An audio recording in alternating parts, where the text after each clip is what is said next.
Shalom la famille, j'espère que vous allez bien, moi qu'on puisse adorer le Seigneur ensemble.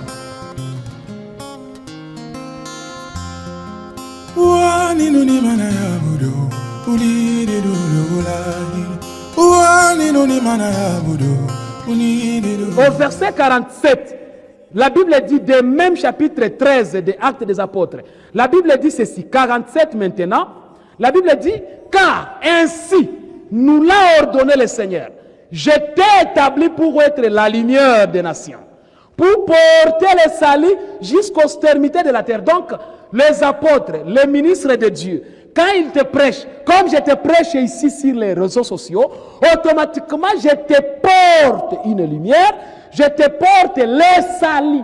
Le salut, parce que je ne t'enseigne pas n'importe quel évangile, mais je t'enseigne l'évangile éternel. Je t'enseigne l'évangile de ton salut, je t'enseigne l'évangile véritable, l'évangile qui peut sauver, et non comme les évangiles des hommes. Mais ça, c'est l'évangile sans mélange. Romains chapitre 10 et le verset 10, la Bible dit, car c'est en croyant du cœur qu'on parvient à la justice. Maintenant, je commence à descendre.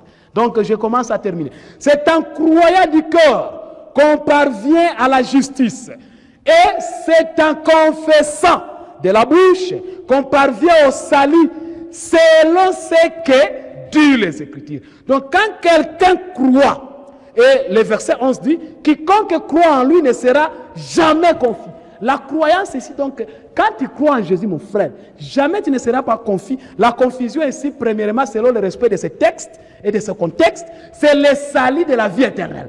Tu ne seras jamais confus. Donc, tu n'iras plus jamais en enfer. Une fois seulement que tu confesses, une fois seulement que tu crois en Jésus-Christ comme Seigneur et Sauveur de ta vie, mais dans l'évangile éternel. Pas dans l'église 8e CEPAC, pas dans l'église 34e Kadaf, oh 5e CELPA, oh l'église, je ne sais pas, protestant, pentecôtiste, démoniaque et satanique. Je parle des églises qui enseignent l'évangile éternel. Les églises qui enseignent l'évangile pur, sans tache, l'évangile de Jésus-Christ sans mélange. Que le Seigneur de gloire vous bénisse. C'est pourquoi je dois faire quelques signes ici pour vous montrer donc l'exemple à ce qui concerne le salut. Je vais utiliser cette eau pour vous montrer que le salut c'est comme de l'eau. Une fois qu'on verse ça, une fois que le salut entre à toi, tu ne peux jamais plier encore, donc changer, tu ne peux plus encore. Donc, je peux dire, tu ne peux plus faire disparaître ou bien récupérer ça. Donc, une fois que je verse cette eau, tu ne peux plus encore récupérer cette eau. Le salut aussi. Une fois que Dieu te le donne, automatiquement, personne qui peut ôter ça, même lui-même Dieu, il ne peut jamais se repentir à un salut qu'il a donné à son fils. Et puis, ça se donne le jour que tu as cru. C'est le Romains 10. Le jour que tu as accepté Jésus-Christ comme Seigneur et Sauveur de ta vie, automatiquement à partir de ce jour-là, tu es sauvé. 1 Thessaloniciens, chapitre 5, verset 9, que dit la Bible maintenant pour te montrer par rapport à cet exemple que je vais te montrer. Car Dieu ne nous a pas destinés à la colère. Dieu ne nous a pas destinés à la colère, frère. Dieu ne nous a pas destinés pour entrer dans le feu. Non, ou dans l'enfer. Si Dieu t'a prédestiné, si Dieu t'a appelé, selon Romains 8 et 29, automatiquement sache que Dieu t'a appelé pour le royaume des cieux, pour les salut. Malgré tes péchés, tu iras dans le ciel. Car Dieu ne nous a pas destinés à la colère, mais à l'acquisition du salut par notre Seigneur Jésus-Christ de gloire. 2 Thessaloniciens, chapitre 2, le verset 13. La Bible dit quoi?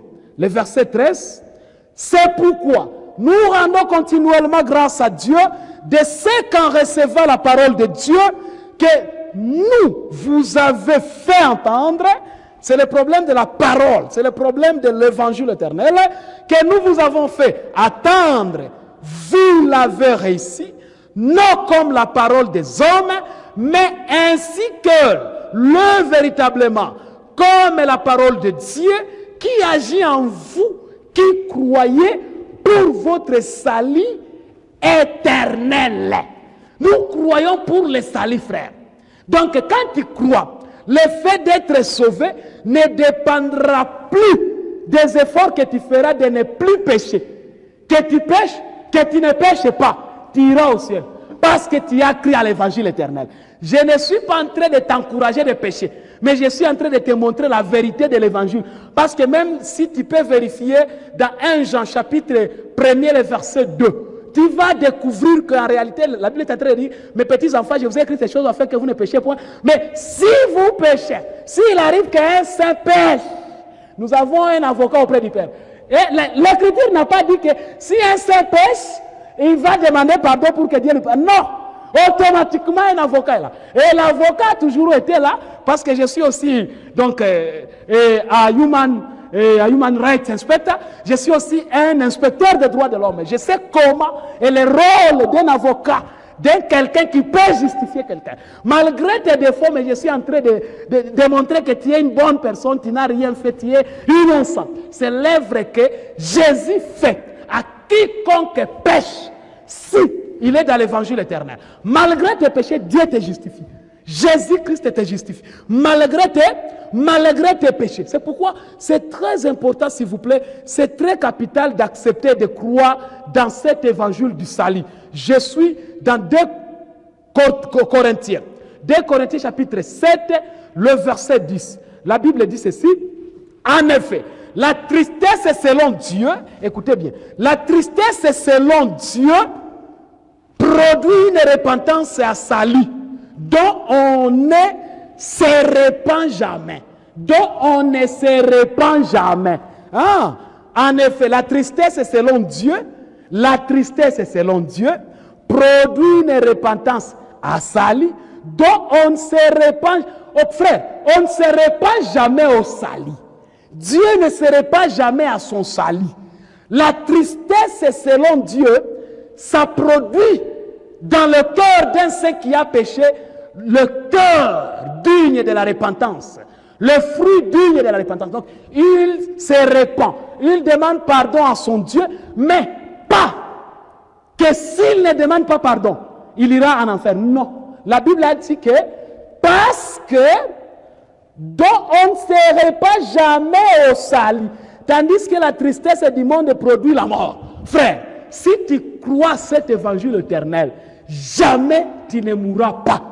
Même si tu meurs cette mort physique comme ça. Mais je parle de la mort éternelle. Je parle de l'enfer. Jamais tu n'iras jamais pas à l'enfer. Mais le signe pour découvrir que celui-ci a été sauvé, c'est le fruit digne de la repentance. Quand il demande pardon, malgré tous les péchés, même s'il ne demande pas pardon, même s'il ne parvient pas à demander pardon, et il meurt dans cette condition, si il meurt avec cet évangile, il ira au ciel. Même 1 Corinthiens chapitre 5, verset 1er, en descendant jusqu'au verset 5. Je souligne seulement le verset 5. 1 Corinthiens chapitre 5, verset 5. Là, il y a un frère qu'on devrait jeter. Je dis bien, qu'on ne devrait pas, on avait jeté. C'était juste un souhait de Paul. On devrait jeter ce frère parce qu'il couchait avec la femme de son père. Il faisait un péché que même le païen ne peut pas pécher, ne peut pas faire. Mais malgré tout ça, Paul dit que son âme sera sauvée. Donc, malgré tous tes péchés, je vais te rassurer que, à ce qui concerne le salut, sois sûr que toi, tu iras au ciel. Parce que le salut ne se perd jamais. Dieu ne se répand jamais à ce qui concerne quoi? Son salut. Ne se répand jamais. Ça c'est Dieu. Une fois que tu acceptes l'évangile éternel, le ciel est déjà là pour toi. 2 Timothée. Si tu regardes au chapitre 2, le verset 10, la Bible dit très important que c'est pourquoi